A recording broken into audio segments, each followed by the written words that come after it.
রমজানে কয়েকটা কাজ খুব বেশি বেশি গুরুত্ব দিয়ে করবেন। 1 নাম্বার, জামাতের সাথে 5 ওয়াক্ত সালাত পারা যাবে ইনশাআল্লাহ।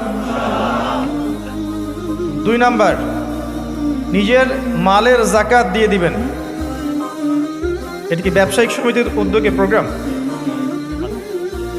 নিজেদের মালের যাকাত হিসেব করে মুফতি সাহেবদের কাছে যাবেন, কওমি ওলামায়ে কেরামের কাছে যেতে পারেন, গিয়ে যাকাতের আপনার নিসাব হিসাব করে নেবেন যে আপনার কতটুকু যাকাত এসেছে, এবং এটা দেওয়ার সবচেয়ে উত্তম সময় হচ্ছে রমাদান মাস।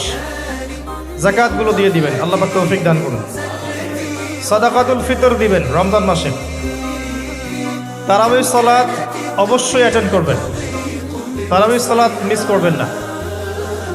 পরিবারের ব্যক্তিদেরকে একসাথে নিয়ে ইফতার করবেন, আলাদা আলাদা করে করবেন না। বেশি থেকে বেশি মানুষকে ইফতার করাবেন, সামাজিকভাবে, রাষ্ট্রীয়ভাবে, সংগঠনের উদ্যোগে বা ব্যক্তিগত পর্যায়ে বেশি থেকে বেশি মানুষকে ইফতার করাবেন। এবং কোরআনুল কারীমকে বেশি সময় দিবেন। প্রতিদিন অন্তত পক্ষে 1 পারা করে তেলাওয়াত করবেন। যারা হাফেজ কোরআন তারা পুরো কোরআন হিফজ আবার চর্চা করবেন। যারা আরও বড় লেভেলে আছেন কোরআন গবেষণা করবেন। 5 ওয়াক্ত নামাজের পরে একটা করে হাদিস পড়ার চেষ্টা করবেন মসজিদের মধ্যে।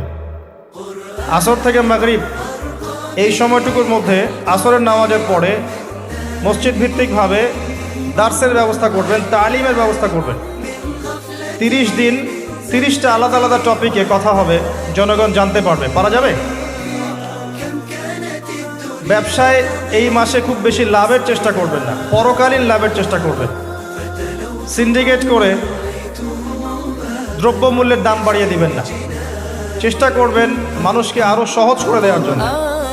যারা খাবারের ব্যবসা করেন রমজান মাসে বেশি বেশি মানুষকে খাবার খাওয়াবেন, আল্লাহ বরকত দিবে ইনশাআল্লাহ। কাপড়ের ব্যবসা করেন, বেশি থেকে বেশি মানুষকে কাপড় দান করবেন রমজান মাসে। রমজানে মুসলিমদের নিত্য প্রয়োজনীয় যে দ্রব্যগুলো আছে এগুলো যারা বিক্রি করেন তাদের প্রতি অনুরোধ থাকবে যে কৃত্রিম সংকট সৃষ্টি করে দাম বাড়াবেন না, বরং মানুষের জন্য সহজ করে দিবেন। আল্লাহ আপনার রিজিকে বরকত দিবে ইনশাআল্লাহ। বিশ্বের প্রায় প্রতিটা মুসলিম কান্ট্রিতেই রমজান মাসে দ্রব্যমূল্যের দাম নিয়ন্ত্রণে থাকে, কমে যায়, ইল্লাল বাংলাদেশ ছাড়া।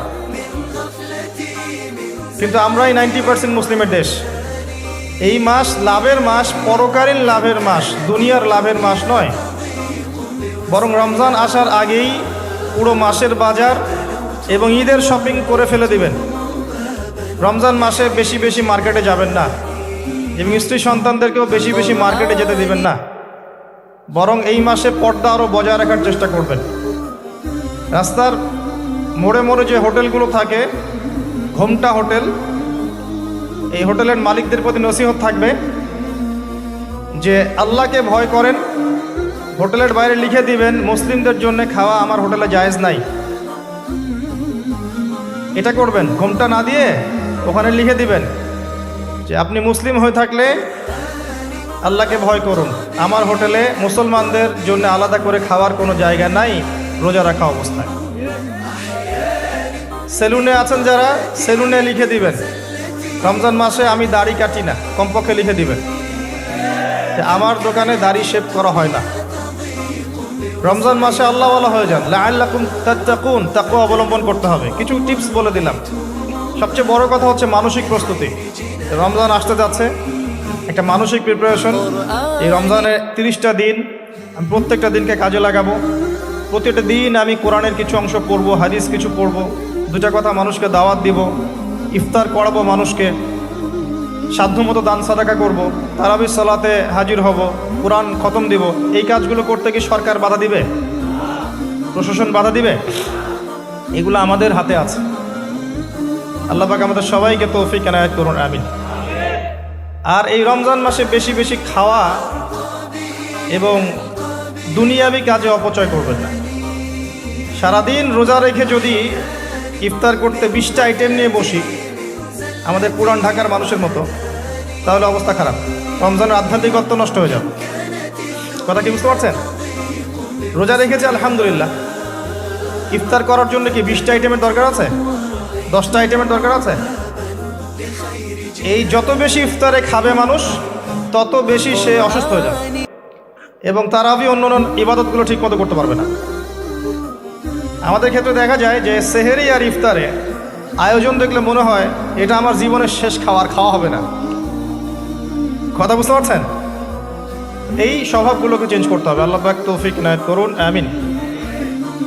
এবার আসেন, মেরাজে যাওয়ার আগে আমরা রাসূলুল্লাহ সাল্লাল্লাহু আলাইহি ওয়াসাল্লামের জীবনীর সামন থেকে আসতে চাই। আর আমি যে কথাটা বলতে চেয়েছিলাম সেটা হচ্ছে, রমজান আসার আগেই নবী সাল্লাল্লাহু আলাইহি ওয়াসাল্লামের জীবনী একবার পড়ে শেষ করবেন, ওয়াদা করেন। হাত উঁচু করেন, হাত নামান। সবচাইতে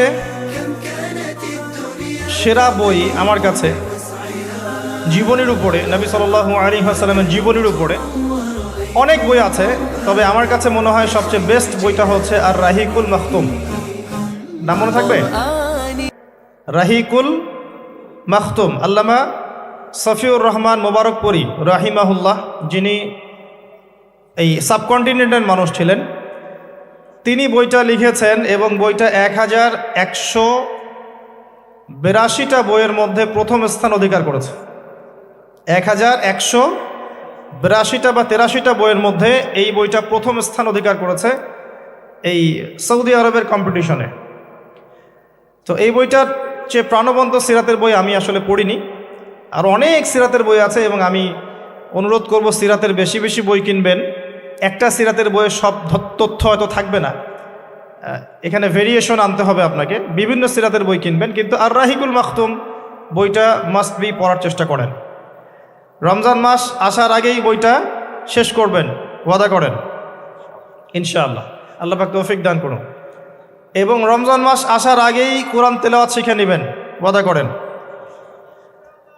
আগামীকাল থেকেই প্রয়োজনে স্থানীয় মসজিদে যিনি ইমাম আছেন বা মুয়াজ্জিন সাহেব আছেন বা মাদ্রাসা শিক্ষকরা আছেন, তাদের কাছে যাবেন। 1 থেকে 2 মাসের বেশি সময় লাগার কথা না আপনার তাজবিদ শিখতে। সবার তো শিখলেই বিশুদ্ধ হয়ে যাবে না। পড়তে পড়তে পড়তে পড়তে একটা পর্যায়ে আপনার মুখের মধ্যে জড়তা আল্লাহ কাটিয়ে দিবে, তখন আপনি ইনশাল্লাহ ফ্লুয়েন্টলি পড়তে পারবেন। কিন্তু শিখতে, নিয়মকানুনগুলো শিখতে 1 থেকে 2 মাসের বেশি লাগার কথা না। আর আমি জানি আপনারা জীবনে অনেক কিছুই পড়েছেন। আপনারা জীবনে এসএসসি, এইচএসসি, অনার্স মাস্টার সব করেছেন, বিবি এমবিএ করেছেন, ডক্টরেট ডিগ্রি অর্জন করেছেন, মেডিকেল সায়েন্স পড়েছেন, কঠিন কঠিন সাবজেক্ট পড়েছেন, বাংলা সাহিত্য পড়েছেন, উপন্যাস পড়েছেন, শরৎচন্দ্র, বঙ্কিমচন্দ্র, হুমায়ুন আহমেদ সব পড়ে শেষ করে ফেলেছেন। রবীন্দ্র নজরুল তো শেষ আগেই। ইংরেজিতে অনার্স করছেন, ইকোনমিক্সে অনার্স করছেন, ম্যানেজমেন্ট পড়ছেন, অ্যাকাউন্টিং পড়ছেন, কঠিন সাবজেক্ট পড়ছেন, ফিজিক্স কেমিস্ট্রি পড়ছেন, বায়োলজি পড়ছেন, কিন্তু 1-2 মাস 3 মাসের মধ্যে আপনি কোরআন শিখতে পারবেন না, এটা আসলে বিশ্বাসযোগ্য নয়। এই ক্যাপাবিলিটি আল্লাহ পাক আপনার মস্তিষ্কে দিয়েছেন, আল্লাহর ওয়াস্তে আপনি কাজে লাগান, ইনশাল্লাহ পরকালে আপনি সফল হবেন। রমজান আসার আগেই শিখতে হবে এই কারণে, যাতে রমজানের প্রথম দিন থেকেই আপনি তেলাওয়াত করতে পারেন, ডেইলি 1 পারা। পারা যাবে ইনশাল্লাহ। এই কোরআন কার উপর নাজিল হয়েছে? মুহাম্মদ সাল্লাল্লাহু আলাইহি ওয়াসাল্লামের প্রতি। কখন নাজিল হয়েছে আমাকে বুঝতে হবে। একটু বসেন, রিল্যাক্স হন, আমাকে দেখা না গেলে কোনো সমস্যা নেই, আমার কথাগুলো শুনেন। আর আমি তো জামাই না যে আমাকে দেখতেই হবে। তো নবী সাল্লাল্লাহু আলাইহি ওয়াসাল্লাম যে সময়ে তার উপরে কোরআন নাজিল হয়েছে, এই সময়টা একটু বুঝতে হবে। ওই যুগটাকে বলা হয় কি? আইয়ামে জাহিলিয়াত, মানে কি? অন্ধকারাচ্ছন্ন যুগ। ওই যুগে মৌলিকভাবে অনেক সমস্যা ছিল, কিন্তু মোটা দাগে 5টা সমস্যা ছিল। কয়টা? 5টা। এখান থেকে আমি মেরাজের দিকে যাব ইনশাল্লাহ। 5টা মৌলিক সমস্যা ছিল। 5টা সমস্যার প্রথম হচ্ছে শিরক। ওই যুগের মানুষরা আল্লাহর সাথে শিরক করত। তারা মূর্তি পূজা করত, তারা মাধ্যম পূজা করত, তারা কবর পূজা করত, তারা মৃত ব্যক্তির পূজা করত, তারা প্রকৃতির পূজাও করত কোনো কোনো ক্ষেত্রে। আর অল্প কিছু মানুষ ছিল নাস্তিক, অল্প কিছু, খুব বেশি না। এই যে শিরকের এই সমস্যাটা এখনকার বিশ্বের মধ্যে নাই। আচ্ছা, দ্বিতীয় সমস্যা ছিল রিবা বা সুদ। তাদের ম্যাক্সিমাম মানুষ সুদভিত্তিক অর্থনীতির সাথে জড়িত ছিল। এই সমস্যাটা কি এখনকার বিশ্বে নাই? আছে। তৃতীয় সমস্যাটা ছিল এই, আপনাদের মোবাইল ফোনগুলো সাবধানে রাখবেন। এই পর্যন্ত যতগুলো মাহফিলে গিয়েছি, এখন দেখি খুব অবজেকশন আসে যে অ্যানাউন্স করতে বলা হয় যে অনেকের মোবাইল পাওয়া যায় না। তো মোবাইল ফোনগুলো একটু সাবধানে রাখবেন। এখানে আল্লাহ না করুক এমন মানুষও আসতে পারে যার উদ্দেশ্য ভালো না,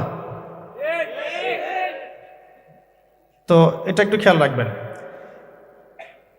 তো দ্বিতীয় সমস্যা ছিল রিবা, যেটা এখনকার বিশ্বের অন্যতম মৌলিক সমস্যা। আপনি যদি বিশ্বের অর্থনীতির দিকে তাকান, আপনি দেখবেন বিশ্বের পুরো অর্থনৈতিক সিস্টেমটা সুদভিত্তিক। কেউ এর বাইরে নয়, কেউই বাইরে নয়।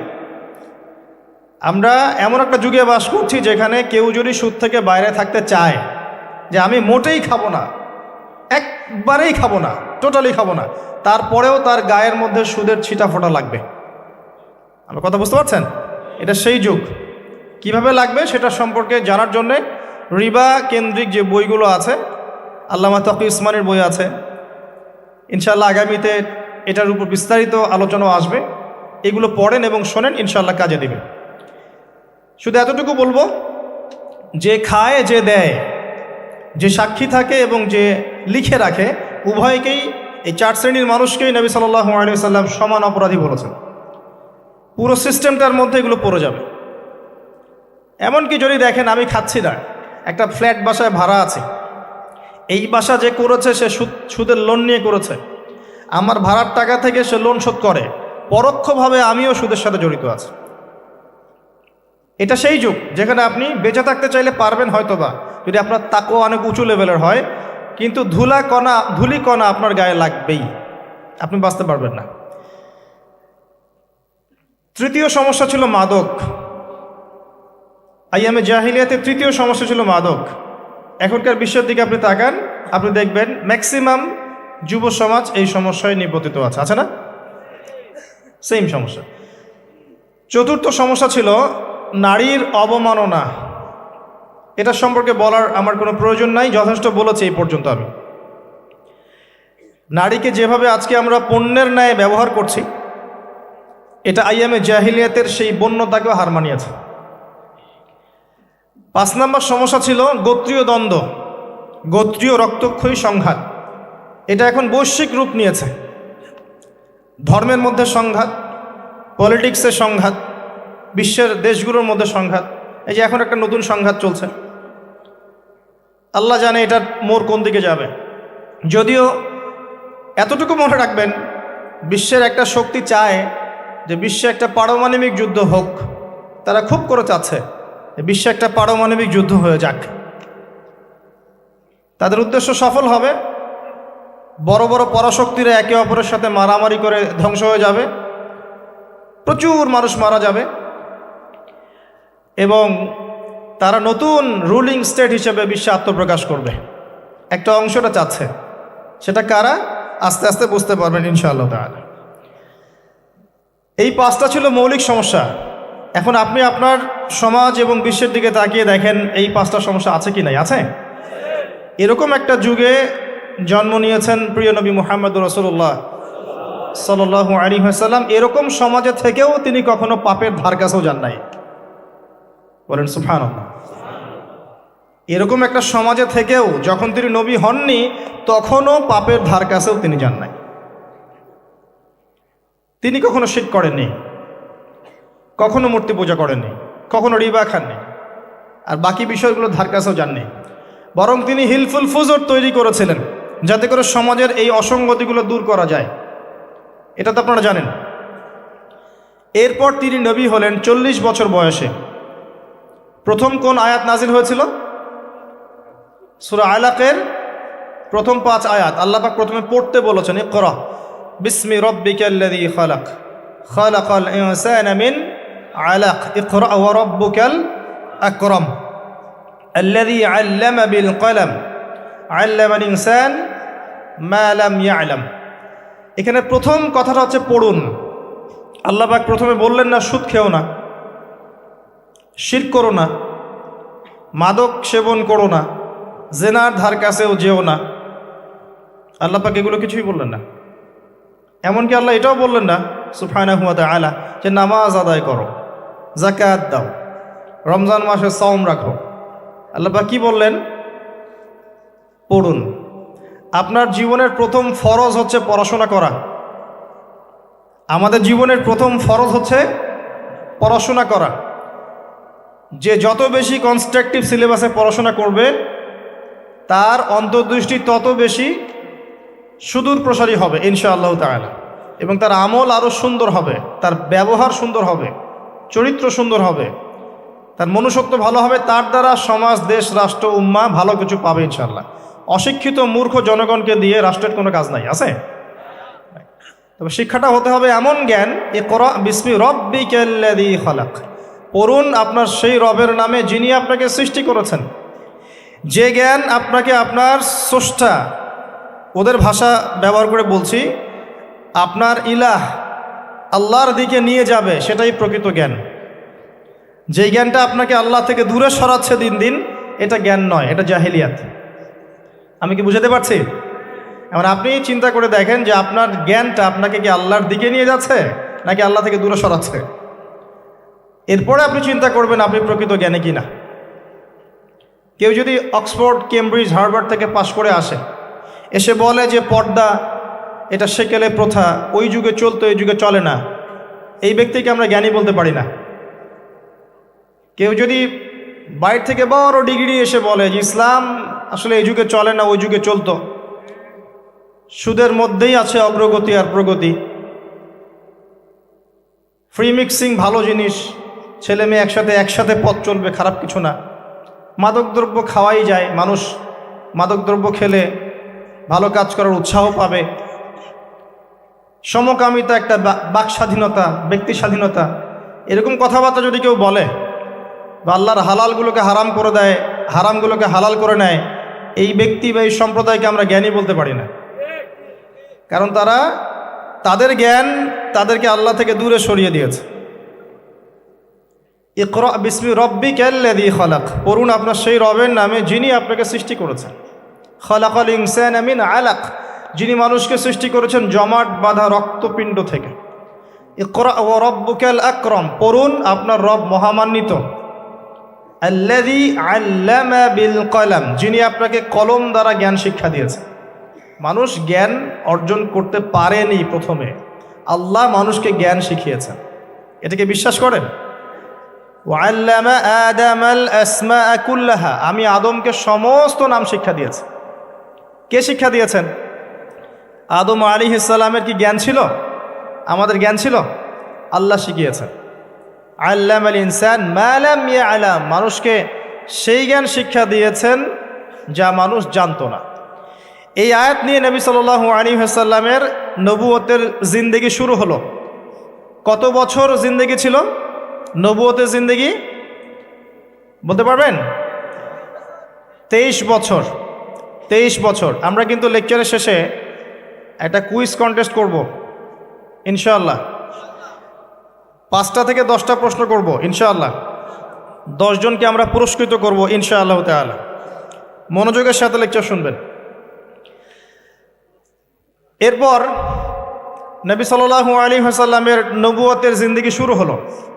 23 বছর। কত বছর? তার মধ্যে প্রথম 13 বছর হচ্ছে মক্কায়, আর পরের 10 বছর কোথায়? মদিনায়।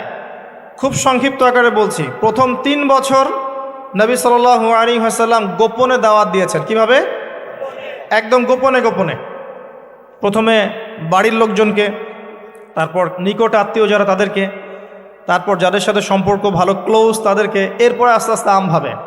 এটাই দাওয়াতি কাজের সুন্নাহ। এরপর 4র্থ থেকে 10ম এই সময়টুকুতে তিনি প্রকাশ্যে দাওয়াত শুরু করেছিলেন। তার সম্প্রদায়কে দাওয়াত দিলেন, যারা তার কথা বিশ্বাস করল না।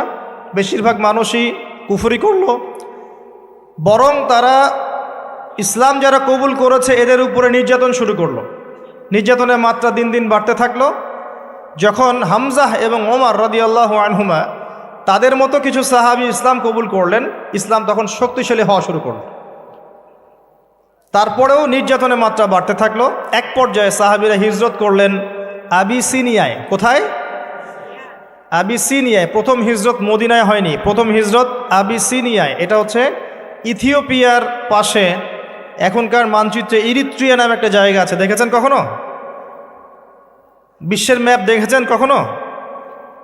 বিসিএস কোচিং যারা করছেন তাদের তো জানার কথা। এই ইরিত্রিয়া ছিল সেই জায়গা যেখানে হিজরত করেছিলেন সাহাবীরা। সেখানে একজন বাদশাহ ছিলেন, তার নাম বাদশাহ নাজাশী। তিনি একজন খ্রিস্টান ছিলেন, কিন্তু ভালো খ্রিস্টান ছিলেন, সৎ।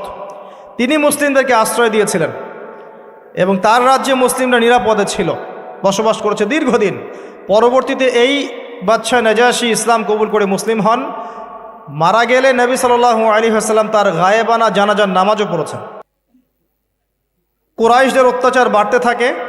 এক পর্যায়ে নবী সাল্লাল্লাহু আলাইহি ওয়াসাল্লাম তায়েফে হিজরত করেন, চেষ্টা করেন তায়েফবাসীকে বোঝানোর জন্যে। তায়েফের লোকজন সাড়া দেয়নি, উল্টা নবী সাল্লাল্লাহু আলাইহি ওয়াসাল্লামকে রক্তাক্ত করেছিল। তিনি ফিরে আসেন মক্কায় আবারও। মক্কায় ফিরে আসার পরে অল্প দিনের ব্যবধানে, বেশি দিন না, মাত্র অল্প দিন, 3 দিন 7 দিন, কেউ বলেছে 3 মাস, এইটুকু ব্যবধানে প্রথমে চাচা আবু তালেব, তারপরে স্ত্রী খাদিজা রাদিয়াল্লাহু আনহা, তারা ইন্তেকাল করেন। এবং নবী সাল্লাল্লাহু আলাইহি ওয়াসাল্লামের এই শেষ আশ্রয়স্থল আবু তালেব, সেটাও শেষ হয়ে যায়। তার স্ত্রী খাদিজা রাদিয়াল্লাহু আনহা আল্লাহর কাছে চলে যান। এই সময়টাতে নবী সাল্লাল্লাহু আলাইহি ওয়াসাল্লাম প্রচণ্ড মানসিক কষ্টে ছিলেন।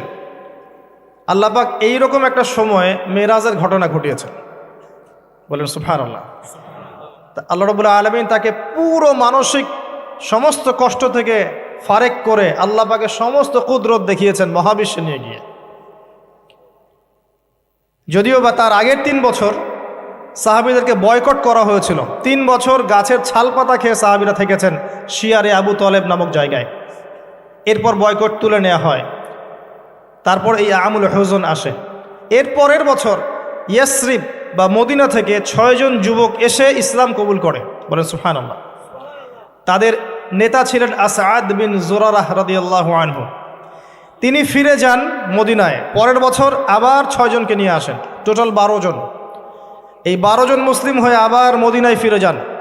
এই 12 জনের সাথে আল্লাহর নবী সাল্লাল্লাহু আলাইহি ওয়াসাল্লাম একজন সাহাবীকে পাঠিয়ে দেন দায়ী হিসেবে। তার নাম মুসআব বিন উমাইর রাদিয়াল্লাহু আনহু। মুসআব বিন উমাইর রাদিয়াল্লাহু আনহু। প্রশ্ন কিন্তু আসবে, ভালো করে মনে রাখতে থাকেন। এরপরে মুসআব বিন উমাইর রাদিয়াল্লাহু আনহু এই 12 জন সাহাবীর সাথে যান মদিনায়। মদিনার আগের নাম ছিল ইয়াসরিব। কি নাম? ইয়াসরিব। এর পরের বছর মোট 75 জন, 73 জন পুরুষ আর 2 জন নারী, আওস এবং খাজরাজ গোত্রের, তারা আসেন। এসে নবী সাল্লাল্লাহু আলাইহি ওয়াসাল্লামের হাতে হাত রেখে বায়াত করেন। মহিলারা হাতে হাত রাখে নাই, পুরুষেরা হাতে হাত রেখেছিল। আমাদের নবীজি মহিলাদের হাতে কখনো হাত রেখে বায়াত করার নাই। এখন অনেক ভণ্ড পীর দেখা যায় মহিলাদের হাতে হাত রেখে বায়াত করাচ্ছে। মহিলারা হাত ধরে বায়াত করাতে হয়? মহিলারা মৌখিক বায়াত করবে। তো 75 জন সাহাবী এসে ইসলাম কবুল করে আবার চলে যান মদিনায়। এই যে 75 জন ইসলাম কবুল করলেন, মদিনার বিশাল একটা জনগোষ্ঠী, কিন্তু 75 জন কম নয়, কারণ ওইখানে জনসংখ্যা এত বেশি ছিল না। তারপরের বছর নবী সাল্লাল্লাহু আলাইহি ওয়াসাল্লাম নিজে এবং সাহাবীরা সবাই গিয়ে হিজরত করেন মদিনায়। কথা বুঝতে পারছেন?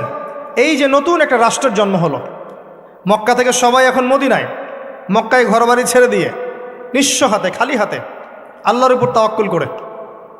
ওখানে আনসারী সাহাবীরা তাদেরকে বরণ করে নিলেন। এমনভাবে বরণ করলেন যে কারো যদি 2টা জমি থাকে, একটা জমি দিয়ে দিয়েছেন, কারো 2টা বাড়ি থাকলে একটা বাড়ি দিয়ে দিয়েছেন। এমনভাবে বরণ করে নেন। নতুন রাষ্ট্র হলো। নবী সাল্লাল্লাহু আলাইহি ওয়াসাল্লাম সেখানে মদিনা সনদ করলেন। ওখানকার সাথে চুক্তি হলো, ওখানকার জনগণের সাথে চুক্তি হলো এবং আমরা শান্তিপূর্ণ একটা রাষ্ট্র পেলাম। এরপর নবী সাল্লাল্লাহু আলাইহি ওয়াসাল্লাম সেখানে অর্থনীতি সমৃদ্ধ করতে লাগলেন, সামরিক বাহিনী সমৃদ্ধ করতে লাগলেন, অস্ত্রশস্ত্র সব কিছু হতে লাগলো। একটা রাষ্ট্রের যা যা প্রয়োজন সব কিছু সেখানে হতে লাগলো। এক পর্যায়ে আবু সুফিয়ানের বাণিজ্যিক কাফেলাকে আক্রমণকে কেন্দ্র করে বদরের যুদ্ধ হয়ে গেল। আর এই বদরের যুদ্ধে আমরা অল্প সংখ্যক সৈন্য নিয়ে বড় বাহিনীর বিরুদ্ধে জয়লাভ করলাম। ইসলামের ইতিহাসে প্রথম সশস্ত্র যুদ্ধ। কথা বুঝতে পারছেন? এর পরের বছর হলো উহুদ, যে যুদ্ধে আমরা প্রায় জিতে গিয়েছিলাম। আমাদের একটা ভুলের কারণে সাময়িক বিপর্যয়ের সম্মুখীন হলাম। আমরা উহুদের সাময়িক বিপর্যয়ের সম্মুখীন হলাম, 70 জন সাহাবী শহীদ হয়ে গেল। আমাদের নবীজি স্বয়ং নিজেও সেই যুদ্ধে মার খেয়েছেন একটা ভুলের কারণে। সেখান থেকে নামবে না, সাহাবীরা কয়েকজন নেমে এসেছিলেন, ব্যাস পড়ে দেখবেন, সব বলে দেব না। এর পরের বছর খন্দকের যুদ্ধে 3-4 মাস অবরোধ করে রাখা হয় মদিনাকে। শেষমেশ তারা কিছুই লাভ করতে পারলো না, ফিরে চলে গেল। এরপর থেকে মুসলিমরা আক্রমণাত্মক যুদ্ধ শুরু করলো। একে একে বিভিন্ন গাজওয়া এবং সারিয়া হতে লাগলো। মুসলিমরা সমৃদ্ধ হতে লাগলো, সম্পদ বাড়তে লাগলো, জনবল বাড়তে লাগলো, অর্থনীতি সমৃদ্ধ হতে লাগলো, অস্ত্রশস্ত্র বাড়তে লাগলো। সব ডিপার্টমেন্ট থেকে আমরা রাইজ করতে লাগলাম। শুধু তাই না, পররাষ্ট্রনীতিও ইমপ্লিমেন্ট করা হলো। বিভিন্ন রাষ্ট্রপ্রধানদের কাছে চিঠি পাঠানো হচ্ছে। এর মধ্যে একবার নবী সাল্লাল্লাহু আলাইহি ওয়াসাল্লাম স্বপ্নে দেখলেন তিনি মক্কা তাওয়াফ করছেন, কাবা তাওয়াফ করছেন। সাহাবীরা বুঝে নিলেন যে আমরা মক্কায় যাচ্ছি। তারা মক্কায় যাওয়া শুরু করলেন। 1400 সাহাবী হুদাইবিয়া নামক জায়গায় আটকে দেয়া হলো, যাওয়া যাবে না, এই বছর ফেরত যেতে হবে, পরের বছর আসতে হবে। তোমাদের কেউ আমাদের দলে আসলে ফেরত দিব না, আমাদের কেউ তোমাদের দলে গেলে ফেরত দিতে হবে। আগামী 10 বছর আমরা কেউ কারোর সাথে যুদ্ধ করব না। আগামী বছর ওমরা করতে আসবে মাত্র 3 দিনের জন্য, কোনো অস্ত্র সাথে আনা যাবে না। সবগুলোতে নবীজি বললেন ঠিক আছে, ডিল, কোনো সমস্যা নেই। তারা ফেরত চলে গেলেন। ওই বছর ওমরা করা হলো না। নবীজি ফেরত গিয়েই খায়বার আক্রমণ করলেন। খায়বার ছিল, কে পরাজিত করা হলো। খায়বার মুসলিমদের দখলে চলে আসলো। এর আগে আরও 2 কওমকে সেখান থেকে, মদিনা থেকে বহিষ্কার করা হয়। একটা বনু নাজির, একটা হচ্ছে বনু কাইনুকা। আর খন্দকের যুদ্ধে বহিষ্কার করা হয় বনু কুরাইজাকে। এরা সবাই খায়বার আশ্রয় নিয়েছিল। খায়বারকে আক্রমণ করে এদেরকে আরব উপদ্বীপ থেকে বের করে দেওয়া হয়। তার পরের বছর হচ্ছে মক্কা বিজয়। নবী সাল্লাল্লাহু আলাইহি ওয়াসাল্লাম মক্কা বিজয় করলেন। মক্কার সমস্ত মূর্তিগুলো ভেঙে ফেললেন। বেলাল রাদিয়াল্লাহু আনহু কাবা ঘরের উপরে উঠে আজান দিলেন। নবীজি সবাইকে মাফ করে দিলেন। দলে দলে মানুষ ইসলাম কবুল করলো। সূরা নাসর নাজিল হলো, ইজা জাআ নাসরুল্লাহি ওয়াল ফাতহ। সূরা মাইদার 3 নম্বর আয়াত নাজিল হলো। এরপর নবীজি মদিনায় ফিরে গেলেন। তার মাঝে হুনাইনের যুদ্ধ হয়েছে, এর আগে একটা মোতার যুদ্ধ হয়েছে, তারপর একটা তাবুক যুদ্ধ হয়েছে, ব্যাস। এরপরে মদিনায় ফিরে গিয়ে মাত্র 81 বা 83 দিন নবীজি বেঁচে ছিলেন। এরপরে তার শেষ রোগ শুরু হলো এবং মারা যাওয়ার কয়েকদিন আগে তিনি বলে গেলেন, আমার কবরকে উপাসনার জায়গা বানাবে না, আমার কবরকে উপাসনার জায়গা বানাবে না। আরব উপদ্বীপ থেকে বহিষ্কার করবে, রাষ্ট্রদূতরা আসলে সম্মান করবে, দাস দাসীর প্রতি খেয়াল রাখবে, নামাজের হেফাজত করবে। আরও অনেক নসিহত তিনি করে গেলেন। তিনি বলে গেলেন তার আগে বিদায় হজের ভাষণে, তোমরা সবাই ভাই ভাই, সাদার উপর কালো, কালোর উপর সাদা, ধনীর উপর গরিব, গরিবের উপর ধনী, আরবের উপর অনরব, অনরবের উপর আরব, কোনো ভেদাভেদ নাই। তোমরা সবাই আদম সন্তান, আদম মাটির সন্তান। নবীজি বললেন সাল্লাল্লাহু আলাইহি ওয়াসাল্লাম, সাহাবীরা, আমি কি তোমাদের কাছে আমার অর্পিত দায়িত্ব পালন করেছি, পৌঁছে দিয়েছি? সাহাবায়ে কেরাম বললেন, হ্যাঁ, আমরা সাক্ষ্য দিয়েছি আপনি পৌঁছে দিয়েছেন। নবীজি বললেন, আল্লাহুম্মা ফাশহাদ, আল্লাহ আপনি সাক্ষ্য থাকেন আমি আমার দায়িত্ব পৌঁছে দিয়েছি। এভাবে তার জীবনটা শেষ হয়ে যায়। এই হলো সংক্ষিপ্ত সিরাত, ডিটেইলস পড়বেন। এর মধ্যে একটা ঘটনা, যখন কষ্টের মধ্যে ছিলেন নবী সাল্লাল্লাহু আলাইহি ওয়াসাল্লাম, তখন কিসের ঘটনা ঘটেছে? মেরাজ। এবং নবী সাল্লাল্লাহু আলাইহি ওয়াসাল্লামকে আল্লাহ পাক সশরীরে মেরাজ করিয়েছেন, ঘুমের মধ্যে নয়, সশরীরে। এই জায়গা থেকে আলোচনার বাকি অংশটা খুব ভালো করে বোঝার চেষ্টা করেন। নবী সাল্লাল্লাহু আলাইহি ওয়াসাল্লাম এশা সালাতের পরে শুয়ে আছেন, কথা বন্ধ করেন, এশা সালাতের পরে শুয়ে আছেন, তন্দ্রাভাব। কোথায় শুয়ে আছেন? কাবা ঘরের হাতিমে। কাবা ঘরের হাতিমে একজন ফেরেশতা আসলেন, তার নাম জিবরাইল আলাইহিস সালাম। নবীজিকে শুইয়ে দিলেন। নবীজিকে শুইয়ে দিয়ে এই যে বুক, গলার নিচ থেকে এই নাভি পর্যন্ত চিরে ফেললেন। কলিজা এটা বের করা হলো, একটা পাত্র আনা হলো। এই পাত্রের মধ্যে ছিল ঈমান এবং প্রজ্ঞা। এগুলো কিন্তু কোনো গল্প নয়, এগুলো সবগুলো বাস্তব সত্য ঘটনা। এটা নবী সাল্লাল্লাহু আলাইহি ওয়াসাল্লামের জীবনে ঘটেছে। এগুলোর ব্যাখ্যা কি, এগুলো কি সায়েন্টিফিক কি না, এগুলোর পিছনে দর্শন কি, যুক্তি কি, এগুলো আমাদের আজকের আলোচনার বিষয় নয়। কারণ আমি অনেক দিন আলোচনা করেছি যে সায়েন্স আপনাকে সব কিছুর ব্যাখ্যা দিতে পারবে না। কোনো কিছু সায়েন্স দিয়ে প্রমাণ হলেই বিশ্বাস করব, না হলে করব না, এই চেতনার নাম শিরক। এটা আধুনিক যুগের শিক্ষা শিরক, এটা আধুনিক যুগের শিক্ষাক্ষেত্রে শিরক। যে সায়েন্স কিছু প্রমাণ করলে বিশ্বাস করব, না করলে করব না, এটাতে আমি বিশ্বাস করি না, আমাদের বিশ্বাস করা উচিত নয়। সায়েন্সকে জিজ্ঞাসা করবেন রুহ কাকে বলে, please give us the definition of রুহ।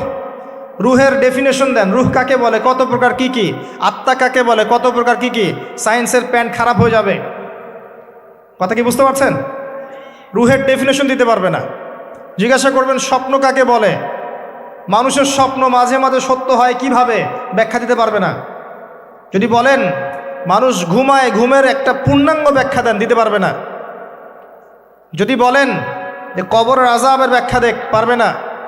জিন জাতির ব্যাখ্যা দেখ, পারবে না। মালায়েকার ব্যাখ্যা দেখ, পারবে না। তাদের দৌড় একটা জায়গা পর্যন্ত, সেটা হলো বিগ ব্যাং থেকে মহাবিশ্ব সৃষ্টি হয়েছে। সব কিছু কি ওখানে শেষ হবে? যে আগে কিছুই ছিল না, হঠাৎ বিস্ফোরণ হয়েছে, বাস পৃথিবী সৃষ্টি হয়ে গেছে। অনেক সিম্পল জিনিসের ব্যাখ্যাই সে দিতে পারেনি। তাহলে আমরা কেমন করে ধরে নিলাম যে সায়েন্স কিছু প্রমাণ করলেই সত্য, না করলে সত্য না? এটা কে বললো আপনাকে? এটা সবচেয়ে বড় শিক্ষাক্ষেত্রে শিরক হচ্ছে এখন। কারো যদি জ্ঞানতাত্ত্বিক এপিস্টিমোলজি ঠিক না থাকে, তার পুরো জ্ঞান চর্চায় শিরক হবে। তাই আমি এখানে এই আলোচনা করতে যাচ্ছি না যে এটা সায়েন্টিফিক ব্যাখ্যা ইত্যাদি। আমি জাস্ট ঘটনাটা বলছি, এর পিছনে শিক্ষাগুলো বলবো। বুক চিরে ফেলা হয় এবং কলিজাটা বের করে একটা পাত্র আনা হয় স্বর্ণের, এর মধ্যে ঈমান এবং প্রজ্ঞা ছিল। ঈমান এবং প্রজ্ঞা কি, এর আকার আকৃতি কেমন, আল্লাহ ভালো জানেন। সব কিছু সায়েন্টিফিক হবে না যে কঠিন তরল বায়বীয়। কঠিন তরল বায়বীর বাইরেও অনেক কিছু আছে যেটা সায়েন্স জানে না। কথা কি বুঝতে পারছেন? অনেক কিছুই আছে, কঠিন তরল বায়বীর বাইরেও অনেক কিছু আছে যেটা সায়েন্স ব্যাখ্যা করতে পারবে না। ঈমান এবং প্রজ্ঞার এই পাত্রে কলিজাটা ডুবানো হয়, ধুয়ে পরিষ্কার করে আবার আগের জায়গায় ফিট করে দেওয়া হয়। আনাস রাদিয়াল্লাহু আনহু, বিখ্যাত সাহাবী, প্রায় 10 থেকে 12 বছর নবী সাল্লাল্লাহু আলাইহি ওয়াসাল্লামের খেদমত করেছেন।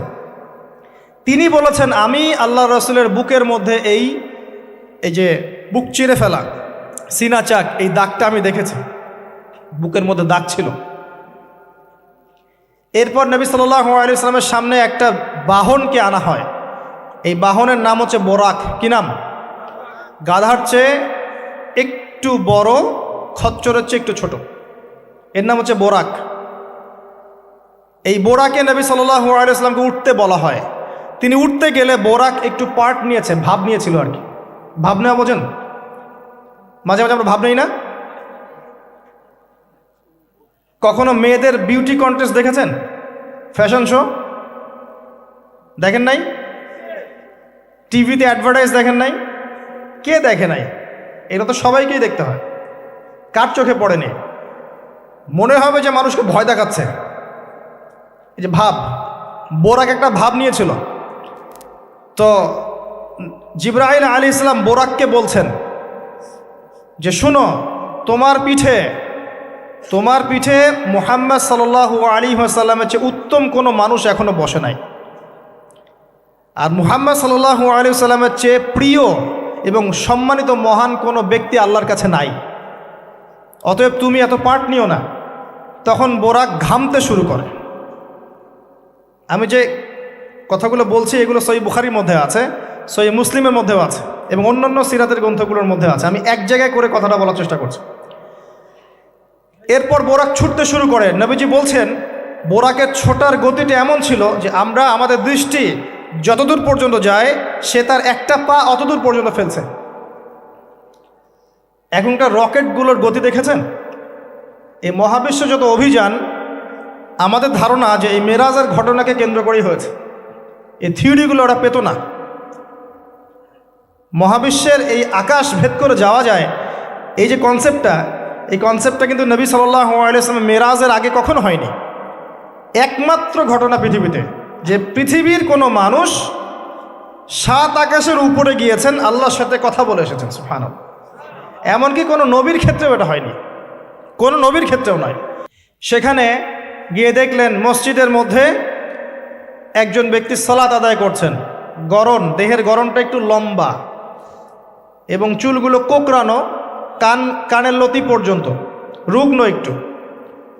তাকে বলা হচ্ছে ইনি হচ্ছেন মুসা আলাইহিস সালাম, সালাত পড়ছেন। এখন কিভাবে সালাত পড়ছেন, জীবিত না মৃত নাকি বারজাখে, আমরা ব্যাখ্যা করতে পারবো না। যা তিনি দেখেছেন তাই বলেছেন, আমরা বিশ্বাস করেছি, সামি'না ওয়া আতা'না। যেমনটা আবু বকর সিদ্দিককে বলা হয়েছে রাদিয়াল্লাহু আনহু, আপনি কি মেরাজের ঘটনা বিশ্বাস করেন? আপনি কি মেরাজের ঘটনা বিশ্বাস করেন? আল্লাহ রাসূল সাল্লাল্লাহু আলাইহি ওয়াসাল্লাম এক রাতের মধ্যে বাইতুল মাকদিস গিয়েছেন, সেখান থেকে আরশে আজিম, আবার ফিরে এসেছেন, অজুর পানি গড়িয়ে পড়ছে। আবু বকর সিদ্দিক তিনি বলছেন, এর চাইতেও বড় কথা তো আমি বিশ্বাস করি, সেটা হলো আসমান থেকে কোরআন তার উপর নাজিল হচ্ছে প্রতিনিয়তই। যে আল্লাহ তার উপর কোরআন নাজিল করতে পারেন, তাকে আসমানে নিয়েও যেতে পারেন, এটা অবিশ্বাস করার কি আছে? এরপর থেকে তার নাম হয় কি? সিদ্দিক। তো আমরা ওই দিকে যাওয়ার চেষ্টা করি। নবীজি বলেছেন, ব্যাস সত্য। এবং এখানে ঢোকার আগে একটা পাথরের মধ্যে এই বোরাকটাকে বেঁধে রাখা হয়। আরেকজন ব্যক্তিকে দেখেছেন যার গড়ন ফর্সা এবং লালচে, এই দুইটা কালারকে মিক্স করলে যেমন গায়ের রং হবে এমন, এবং চুলগুলো হচ্ছে অনেক সোজা, সিল্কি। সিল্কি শব্দটা আমি বুঝলাম, চুলগুলো অনেক সোজা, এটা আমার কথা। স্বচ্ছ ঝকঝকে চুল। তো গায়ের গড়নটা খুব বেশি লম্বাও না, খুব বেশি খাটোও না। নবীজিকে বলা হচ্ছে ইনি হচ্ছেন ঈসা ইবনে মারইয়াম। নবী সাল্লাল্লাহু আলাইহি ওয়াসাল্লাম আরেকজনকে দেখলেন যার গড়নটা হুবাহু নবী সাল্লাল্লাহু আলাইহি ওয়াসাল্লামের মতোই। এবার তাকে বলা হলো ইনি হচ্ছেন আদি পিতা ইব্রাহিম আলাইহিস সালাম। ইব্রাহিম আলাইহিস সালামের সাথে আমাদের নবী সাল্লাল্লাহু আলাইহি ওয়াসাল্লামের পুরো ফিজিক্যালিও মিল ছিল, এবং জীবনের যে গতি এখানেও মিল ছিল। হয়তোবা এই কারণেই আমরা দরুদ ইব্রাহিমে অন্য নবীর নাম না নিয়ে ইব্রাহিম আলাইহিস সালামের নামটা নিচ্ছি। আল্লাহু আলাম, আল্লাহ ভালো জানে। যখন নবীর নাম আসবে সবাই কমসে কম সাল্লাল্লাহু আলাইহি ওয়াসাল্লামটুকু বলবেন মনে মনে। এবার সেখানে নবী সাল্লাল্লাহু আলাইহি ওয়াসাল্লাম সমস্ত নবীদেরকে নিয়ে 2 রাকাত সালাত পড়লেন। তিনি ইমামতি করলেন। নবীদের ইমাম হচ্ছেন আমাদের নবী মুহাম্মদুর রাসূলুল্লাহ সাল্লাল্লাহু আলাইহি ওয়াসাল্লাম। আল্লাহ পাক আমাদের সবাইকে তার সুন্নাহগুলো আমল করার তৌফিক দান করুন। আমাদের প্রতিটা কাজ যেন তার সুন্নাহ মতো হয়, আল্লাহ পাক সে তৌফিক এনায়েত করুন। এরপর নবী সাল্লাল্লাহু আলাইহি ওয়াসাল্লামকে নিয়ে যাওয়া হচ্ছে আকাশে। প্রথম আকাশের দরজা আছে। এখন নাসা যদি আবিষ্কার করতে ব্যর্থ হয়, আমাদের কিছু করার নাই, আকাশের দরজা আছে।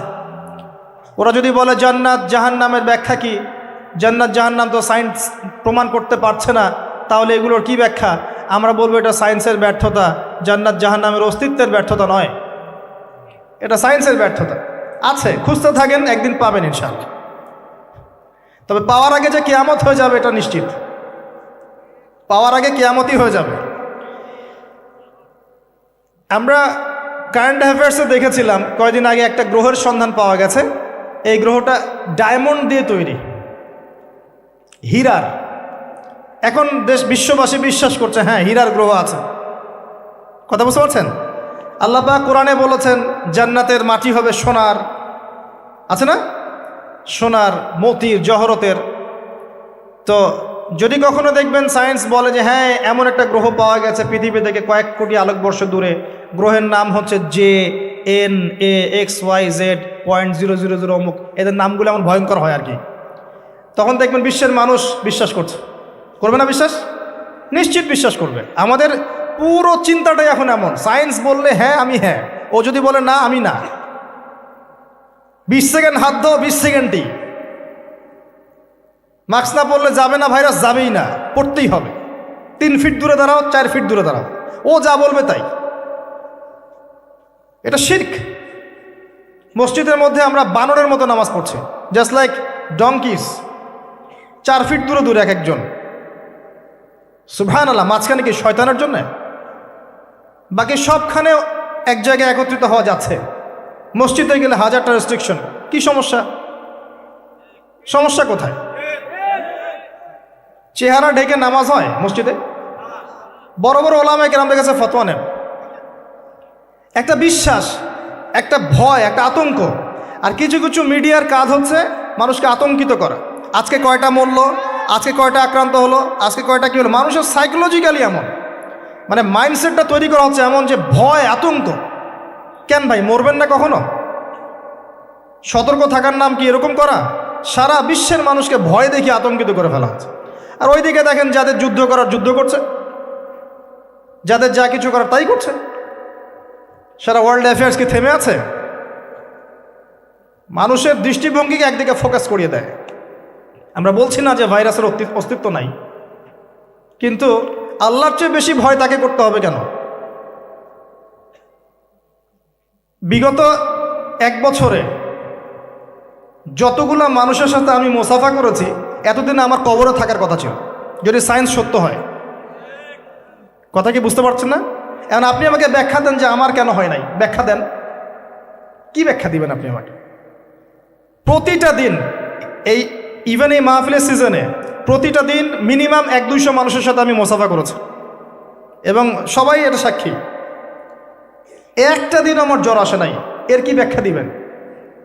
সায়েন্স যদি এটাই বলে যে মুসাফা করলেই ভাইরাস হবে, মুসাফা করলেই ভাইরাস হবে, তাহলে আমার হইল না কেন? এর ব্যাখ্যা দেন। কোনো ব্যাখ্যা নাই। এরপরেও আল্লাহ বিশ্বাস করবে না, এরপরেও আল্লাহ বিশ্বাস করবে না। জামজাম কূপ, জামজাম কূপের পানির ব্যাখ্যা দেন, কিভাবে এত পানি চলছে, শেষ হচ্ছে না কেন? আমাদের চিন্তা ভাবনা চেঞ্জ করেন।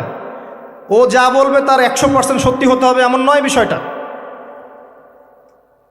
এর উপরে আল্লাহ পাকের জ্ঞান আছে, আল্লাহর হুকুম চলে, আল্লাহর হুকুমই সব কিছু। এর বাইরে মানুষ প্রোটেকশন নিবে, সুস্থ থাকবে, সে তার মেডিকেল রুটিনগুলো ঠিকঠাক মতো চলবে, ঠিক আছে, কিন্তু এত বেশি কেন মাথায় নিতে হবে যে আল্লাহকেই মানুষ ভুলে যাচ্ছে? সব কিছুর ঊর্ধ্বে মনে হয় যে বস্তুবাদিতা, আল্লাহ অনেক পরের। আল্লাহ ব্যাপারটা কেন এমন কেন হলো? আমরা দিন দিন আমাদের সাইকোলজি এমন জায়গায় নিয়ে যাচ্ছি যে চিন্তা ক্ষেত্রে আমরা বুদ্ধিবৃত্তিকভাবে শিরক করছি। আল্লাহ পাক বোঝার তৌফিক দান করুন, আমিন। আসেন, কোন জায়গায় ছিলাম? প্রথম আকাশ, আকাশের দরজা আছে, নক করা হচ্ছে। আরেকটা কথা বলি, এই পুরো মহাবিশ্বে যতদূর পর্যন্ত আলোচনা হয়েছে এগুলো প্রথম আকাশের অন্তর্ভুক্ত, এরপরে দ্বিতীয় আকাশ। কথা কি বুঝতে পারছেন? এই সব কিছু প্রথম আকাশের মধ্যে, এত গ্যালাক্সিস, এত গ্রহ, এত নক্ষত্র সব কিছু। ওই দিক থেকে আওয়াজ আসছে যে কে আপনারা, কে? জিবরাইল আলাইহিস সালাম বলছেন আমি জিবরিল। ওই দিকের প্রহরী বলছেন আপনাকে কি পাঠানো হয়েছিল? জিবরিল আমিন বলছেন হ্যাঁ, আমাকে পাঠানো হয়েছে। আপনার সাথে কে? আপনার সাথে, আমার সাথে মুহাম্মদুর রাসূলুল্লাহ সাল্লাল্লাহু আলাইহি ওয়াসাল্লাম। দরজা খুলে দেয়া হল, প্রবেশ করা হলো। তিনি দেখলেন একজন ব্যক্তি একবার ডানে তাকাচ্ছেন, একবার বামে তাকাচ্ছেন। ডান দিকে তাকাচ্ছেন, হাসছেন, বাম দিকে তাকাচ্ছেন, কাঁদছেন। নবী সাল্লাল্লাহু আলাইহি ওয়াসাল্লাম জিজ্ঞাসা করলেন উনি কে, আর উনি এমন করছেন কেন? তাকে বলা হলো তিনি হচ্ছেন আমাদের সবার আদি পিতা আদম আলাইহিস সালাম। যখন ডান দিকে দেখছেন, ডান দিকের রূহগুলো হচ্ছে জান্নাতি রূহ, এগুলোকে দেখে তিনি হাসছেন, তার সন্তানদের মধ্যে এই মানুষগুলো জান্নাতে যাবে। যখন বাম দিকে তাকাচ্ছেন, তার সন্তানদের এই রূহ দেখে তিনি কষ্ট পাচ্ছেন, এরা জাহান্নামে যাবে। আর আমি বলে রাখি, সহিহ বুখারীতে 4 বার হাদিসে এসেছে যে আদম আলাইহিস সালামকে কিয়ামতের মাঠে আল্লাহ পাক ডেকে নিয়ে আসবেন এবং বলবেন তোমার সন্তানদের মধ্য থেকে জান্নাতি জাহান্নামী আলাদা করে দাও। আদম আলাইহিস সালাম বলবেন কতজন হে আল্লাহ? আল্লাহ বলবেন প্রতি 1000-এ 999 জনকে জাহান্নামের জন্য আলাদা করে দাও। বলেন নাউযুবিল্লাহ, ইন্না লিল্লাহি ওয়া ইন্না ইলাইহি রাজিউন। প্রত্যেক 1000-এ 999 জন মানুষ জাহান্নামে যাবে। আল্লাহ পাক আমাদেরকে হেফাজত করুন, আমিন। তবে সবচেয়ে বেশি মানুষ যারা জান্নাতে যাবে তারা এই উম্মতের মধ্যে, এটা সুখবর। সবচেয়ে বেশি মানুষ যারা জান্নাতে যাবে তারা এই উম্মতে মুহাম্মাদের মধ্যেই হবে। তারপরেও আরেকটা দুঃসংবাদ, যে এই উম্মতের মধ্যে 73টা দল হয়ে যাবে, যার মধ্যে 72 দল জাহান্নামে যাবে, একটা দল জান্নাতি। মা আলা আলাইহি ওয়া আসহাবি, আমি যার উপরে আছি আমার সাহাবীরা যার উপরে আছেন। অতএব আমরা আমাদের আকীদা আমলগুলোকে আল্লাহ রাসূল সাল্লাল্লাহু আলাইহি ওয়াসাল্লাম এবং সাহাবীদের আকীদা আমলের সাথে মিলাই, ইনশাআল্লাহ আমরা জান্নাতে যাব। আরেকটা কথা হচ্ছে, এই উম্মতের মধ্যে যারা শিরক না করে মারা যাবে, শিরকের গুনাহ না করে মারা যাবে, হয়তো অন্য অন্য বড় গুনাহ আছে, আল্লাহ চাইলে তাদের সমস্ত গুনাহকে মাফ করে জান্নাতে দিতে পারেন। সাবধান থাকবেন শিরক থেকে। আল্লাহ পাক সবাইকে শিরক থেকে মুক্ত রাখুন, আমিন। আদম আলাইহিস সালামকে দেখে তিনি সালাম দিলেন, তিনি সালামের প্রতি উত্তর দিলেন, মারহাবা জানালেন এবং এগিয়ে চললেন। দ্বিতীয় আসমানে নবী সাল্লাল্লাহু আলাইহি ওয়াসাল্লাম সাক্ষাৎ হচ্ছে দুজন নবীর সাথে। একজন ঈসা ইবনে মারিয়াম, নাম শুনেছেন? তিনি সেই নবী যিনি কে হত্যা করবেন এবং এই পৃথিবীতে তিনি আবারও ফিরে আসবেন ইনশাআল্লাহ। ন্যাটো ওকে ঠেকাতে পারবে না, জিউসরা তাকে ঠেকাতে পারবে না, ইসলামের অন্যান্য যে বিরোধী শক্তি তারা তাকে ঠেকাতে পারবে না। তিনি পৃথিবীতে আসবেন, সিরিয়ার দামেস্কের সাদা মিনারের উপরে তিনি অবতরণ করবেন দুইজন ফেরেশতার কাঁধে ভর দিয়ে। যখন তার চুল দিয়ে টপ টপ করে পানি পড়তে থাকবে এবং এই ঘামগুলো বা পানিগুলো দেখতে মুক্তার মতো মনে হবে। হাদিস এভাবে স্পষ্ট এসেছে, টাটকা। যে কোনো আলেমকে জিজ্ঞাসা করেন, আপনাকে বলে দিবেন ইনশাআল্লাহ। তার সাথে আরেকজন নবীকে দেখলেন, নবী সাল্লাল্লাহু আলাইহি ওয়াসাল্লাম, তার নাম ইয়াহইয়া আলাইহিস সালাম, ঈসা ইবনে মারিয়ামের খালাতো ভাই, বা দুজনের মাঝখানে একটা সম্পর্ক আছে, আমি এই মুহূর্তে ভুলে গেছি, এরকমই কিছু একটা হবে। ইয়াহইয়া আলাইহিস সালাম সেই নবী যার নাম আল্লাহ পাক নিজে রেখেছেন, সুবহানাল্লাহ। তিনি সাইয়্যেদ ছিলেন, নেতা ছিলেন, নবী ছিলেন। একইভাবে সালাম বিনিময় হলো, নবীজি এগিয়ে চললেন সাল্লাল্লাহু আলাইহি ওয়াসাল্লাম। তৃতীয় আকাশে তিনি দেখলেন আরেকজন নবী, তাকে বলা হলো তিনি হচ্ছেন ইউসুফ আলাইহিস সালাম, যাকে পুরো পৃথিবীর অর্ধেক সৌন্দর্য দেওয়া হয়েছে। আর আপনারা জানেন সূরা ইউসুফ একটা সূরাই আছে, আর এই সূরা ইউসুফ জুলাইখার প্রেম কাহিনী নয়, বরং এই সূরা হচ্ছে ইউসুফ আলাইহিস সালামের সাথে তার পিতা ইয়াকুব আলাইহিস সালামের প্রেম কাহিনী। ভালো করে পড়ে দেখবেন। কিভাবে বললাম? ছেলের শোকে কাতর হয়ে বাবা কাঁদতে কাঁদতে অন্ধ হয়ে গেছেন। আপনার গার্লফ্রেন্ড কি আপনার জন্য অন্ধ হয়েছে? যখন ইউসুফ আলাইহিস সালাম একটা রুমাল পাঠালেন, মনে আছে, তার বাবার চোখে দেওয়ার জন্যে, দূর থেকে, যোজন যোজন দূর থেকে তার পিতা বলছেন, আমি ইউসুফের গন্ধ পাচ্ছি। বাবার ছেলের এমন প্রেম কাহিনী আপনি কোথাও পাবেন না। এটা সূরা ইউসুফ, পড়ে দেখেন। আর ইউসুফ আলাইহিস সালামের যে চরিত্র ছিল, তার চেহারার চেয়ে চরিত্র আরও বেশি সুন্দর ছিল। তাকে জেনার অফার করা হচ্ছে, তিনি বলছেন আল্লাহকে আমি ভয় করি। আর যুবকদেরকে আমরা বলতে চাই যে যদি আপনি জেনা থেকে দূরে থাকতে পারেন, যদি শুধু জেনা থেকে দূরে থাকতে পারেন, আল্লাহ পাক আপনার যে কোনো দোয়া কবুল করবে ইনশাআল্লাহ। নিশ্চিত মৌতের হাত থেকে আল্লাহ আপনাকে বাঁচাতে পারেন যদি আপনি জেনা ছাড়তে পারেন। জেনা মানে শুধু ফিজিক্যাল রিলেশন নয়, জেনা মানে রাতের বেলা জেগে কথা বলাও, অনলাইনে চ্যাটিং করাও, আপনার বান্ধবীর সাথে কফি খাওয়াও, সব কিছুই জেনার অন্তর্ভুক্ত। এগুলো ছাড়তে পারলে আল্লাহ পাক আপনার দোয়া কবুল করবেন। ওইভাবে যে তিনজন ব্যক্তি গুহায় আটকা পড়েছিল, মনে আছে? গুহার মুখের মধ্যে একটা পাথর এসে গেল, সবাই বলছে আজকে আর বাঁচার বুদ্ধি নাই, নিজের আমল দিয়ে আল্লাহর কাছে বাঁচতে চাও। তার মধ্যে একজন বলছে আল্লাহ, আমার চাচাতো বোন ছিল, তাকে পেতে চাইতাম, সে রাজি হয়ে গিয়েছিল 100 স্বর্ণ মুদ্রার বিনিময় করতে তার রানের মাঝখানে। সে ওই সময় বলেছে তুমি আল্লাহকে ভয় করো, আমি মুদ্রাও দিয়ে দিয়েছি, ওখান থেকে আমি জেনা না করে চলে আসছি। আল্লাহ, এই কাজ যদি তোমার পছন্দ হয়ে থাকে, আজকে এই মৃত্যুর হাত থেকে আমাকে বাঁচাও। ওই পাথর সরে গেল। এটা দলিল দিলাম, জেনা ছাড়তে পারলে আপনার দোয়া, যে কোনো দোয়া আল্লাহ কবুল করবে ইনশাআল্লাহ। শুধু তাই নয়, আরশে আজিম আল্লাহ পাকের সবচেয়ে বড় সৃষ্টি, এর নিচে আল্লাহ পাক 7 শ্রেণীর মানুষকে ছায়া দিবেন। তার মধ্যে এক শ্রেণী হচ্ছে সেই যুবক যাকে কোনো সুন্দরী নারী আহ্বান করেছে খারাপ কাজ করার জন্যে, উচ্চ বংশের, সে বলেছে আমি আল্লাহকে ভয় করি। পারবেন ইউসুফের মতো হতে? আল্লাহ পাক তৌফিক এনায়েত করুন, আমিন।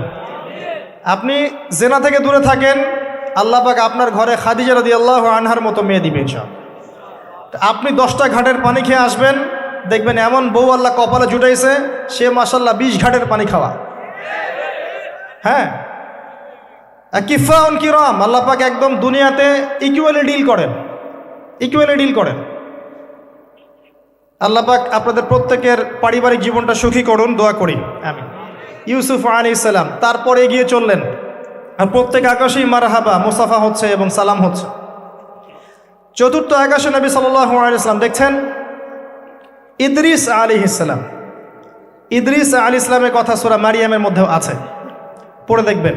সালাম বিনিময় হলো, নবীজি এগিয়ে চললেন। পঞ্চম আকাশে তিনি দেখছেন হারুন আলাইহিস সালাম। কার ভাই? মূসা আলাইহিস সালামের ভাই। তিনি কিন্তু মূসা আলাইহিস সালামের সাথে ফেরাউনের সামনে গিয়ে দাওয়াত দিয়েছেন, মনে আছে? আরেকটা কথা বলি, কোরআনে দাড়ির দলিল আছে? দাড়ি বলবে নাই। কোরআনে কোথায় দাড়ির দলিল আছে বলেন তো দেখি, কে বলতে পারবেন? কঠিন প্রশ্ন। 500 টাকা পুরস্কার দেব আমার পক্ষ থেকে, জান। যদিও 500 কোনো টাকাই না, টাকার মান দিন দিন কমছে। কোন সূরায় দাড়ির কথা আছে কে বলতে পারবেন? আলেম ওলামা বাদ, তারা তো পারবেন। আমরা সিভিলিয়ানদের জিজ্ঞাসা করছি, সাধারণ জনগণ। কে পারবেন বলেন? কোন সূরায় দাড়ির কথা আছে? দাড়ি কোরআনে একটা জায়গায় দাড়ির কথা আছে, কে বলতে পারবেন? দেখছেন আল কোরআনের আলো ঘরে ঘরে যা আলো, তাই না? স্লোগান দিয়ে কাজ হবে না ভাই, প্রত্যেক ঘরে ঘরে কোরআনওয়ালা মানুষ তৈরি করতে হবে, তারপরে আলো অটোমেটিক ঘরে ঘরে জ্বলবে ইনশাআল্লাহ। আচ্ছা যাক, আমার টাকা বেঁচে গেল। সূরা তহায় আছে। কোথায় আছে? সূরা তহার মধ্যে আছে, একটা জায়গায় দাড়ির কথা আছে, সেটা হচ্ছে হারুন আলাইহিস সালামের দাড়ি। কার দাড়ি? হারুন আলাইহিস সালামের দাড়ি। মূসা আলাইহিস সালাম ফেরাউন থেকে এই যে দলবল নিয়ে পার হওয়ার পরে, বনু ইসরায়েলকে নিয়ে পার হওয়ার পরে আল্লাহ পাক তাকে 40 দিন ডেকেছেন তুর পাহাড়, মনে আছে? তুর পাহাড়ে তিনি গেছেন। এই ফাঁকে বনু ইসরায়েল শিরক করা শুরু করেছে, এই যে বাছুর পূজা শুরু করেছে, মনে আছে? পড়েন নাই কখনো? বাছুর পূজা শুরু করেছে। মূসা আলাইহিস সালাম তাওরাত নিয়ে আসছেন, এসে দেখছেন যে কওমের এই অবস্থা। তিনি রাগে তাওরাত ছুঁড়ে মারলেন।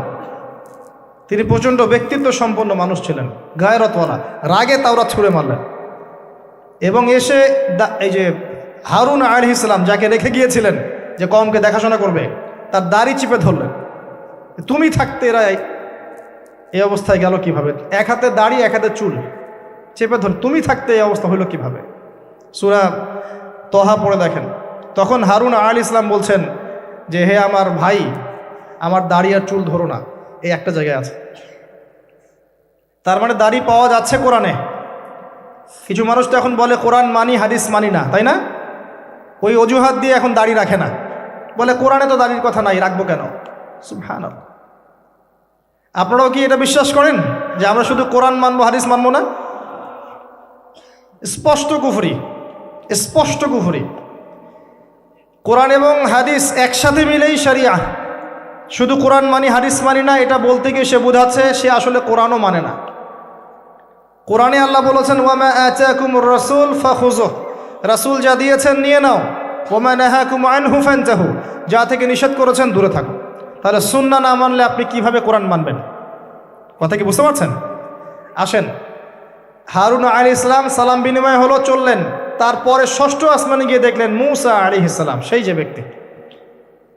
সালাম বিনিময় হলো, চলে যাচ্ছেন, আর মূসা আলাইহিস সালাম কাঁদছেন, কান্না করছেন। জিজ্ঞাসা করা হলো কেন কান্না করছেন? তিনি বললেন আমার পরে একজন যুবক নবী হবে যার উম্মত আমার চেয়ে বেশি জান্নাতে যাবে, এটা চিন্তা করে আমি কান্না করছি।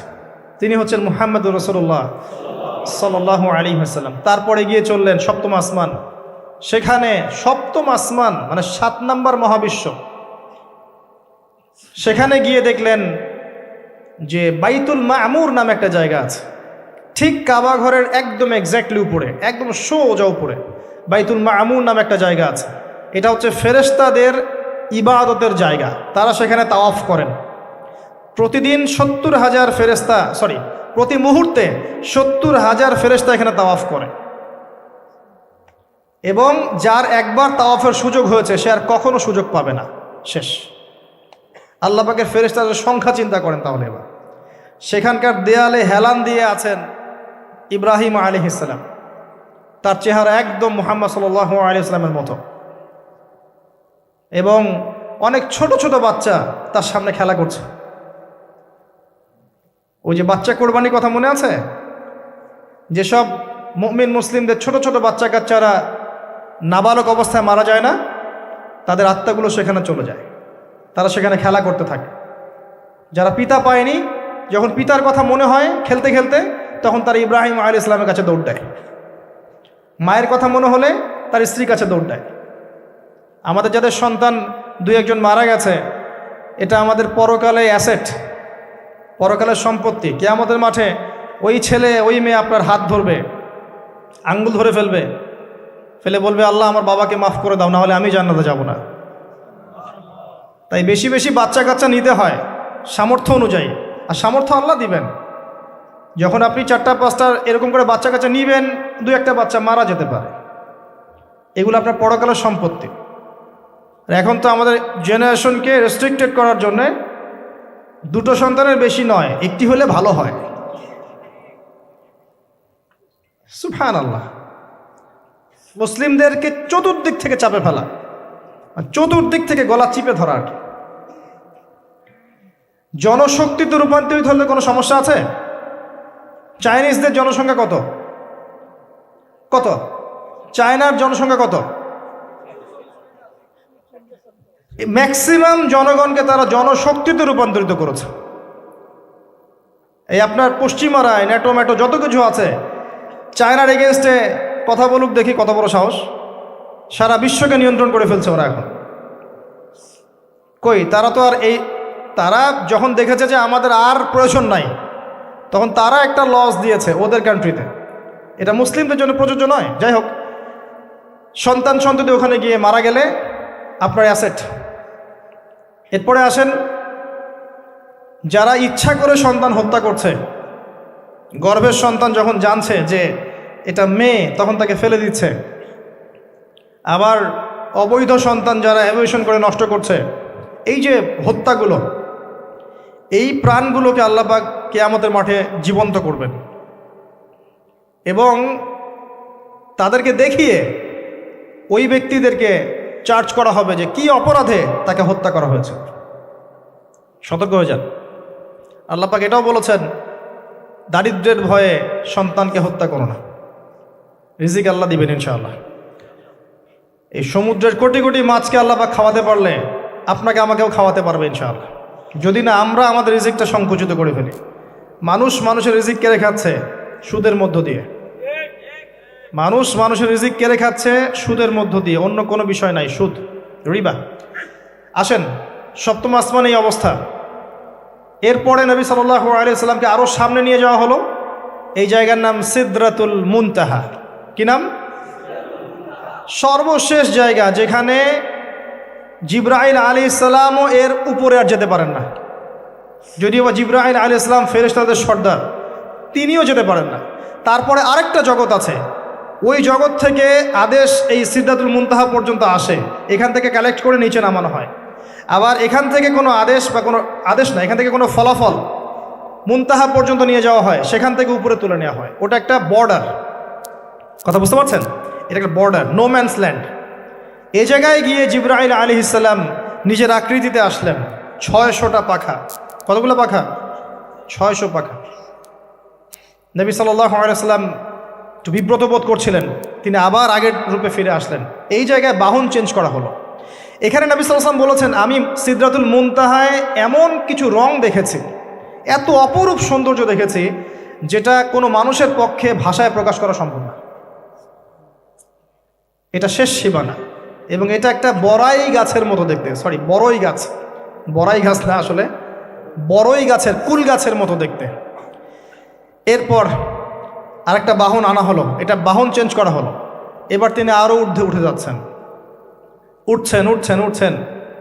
একটা পর্যায়ে ওই জগতে যে ফেরেশতারা আছেন, যারা আল্লাহ পাকের আদেশ লিখছেন, ওই আদেশগুলো লিখার যে কলমের খসখস শব্দ, এটা নবীজি শুনতে পারলেন। সুবহানাল্লাহ। নূরের পর্দার কাছাকাছি তাকে নিয়ে যাওয়া হলো, একদম আল্লাহ পাকের কাছাকাছি, আরো সে আজিমের কাছাকাছি। এখানে আল্লাহ রাব্বুল আলামিন সরাসরি তার সাথে কথা বললেন, যা ওহী করার তা করলেন, এবং স্পেশালি 3টা গিফট বা হাদিয়া দিলেন। কয়টা? 1 নাম্বার 50 ওয়াক্ত নামাজ।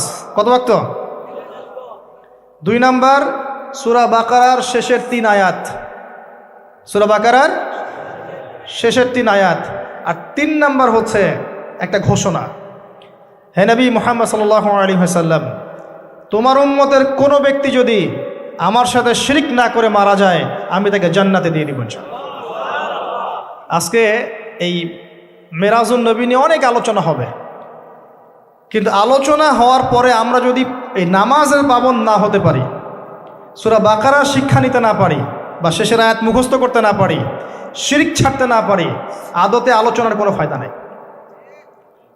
কথা বুঝতে পারছেন? এখানকার 3টা মৌলিক হাদিয়া তিনি নিয়ে আসছেন। এবার নিচে নামছেন, ওই যে 6ষ্ঠ আসমানে অপেক্ষা করছেন কে? মুসা আলাইহিস সালাম। কোথায় যাচ্ছেন? এই কি হলো আল্লাহর সাথে কথাবার্তা? এই হয়েছে। কি দিয়েছে আপনাকে? 50 ওয়াক্ত নামাজ। বলেন কি 50 ওয়াক্ত নামাজ?